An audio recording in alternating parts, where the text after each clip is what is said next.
जहाँ तक रही कप्तानी की, देखें पहले जब मैंने छोड़ी थी तो मैंने अपनी मुझे लगा कि अब नहीं करनी चाहिए, तो मैंने छोड़ दी और मैंने खुद अनाउंस किया था। वापस जब दिया ये पीसीबी का फैसला उन्होंने दिया, और अभी भी जब जाएंगे तो ये मैं जितनी भी यहाँ पे हमारी हुई है उस पर बैठ कर डिस्कशन करेंगे, और ये फैसला बाद में अगर जब छोड़नी होगी तो वो मैं ऐसे खुलेआम ही बताऊँगा। ये नहीं कि मैं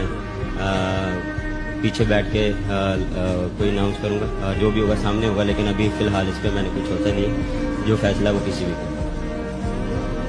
देखिए जब तक आप विकेट पे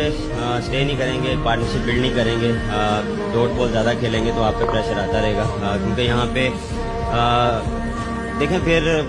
लोग कहेंगे एक्सक्यूज़ है। यहाँ पे आपको थोड़ी सी पारी दे के आपको इनिंग्स बिल्ड करके आपको पार्टनरशिप बिल्ड करते हैं, और इंडियन जो लास्ट जो 5 ओवर है विकेट इन हैंड होने चाहिए आप।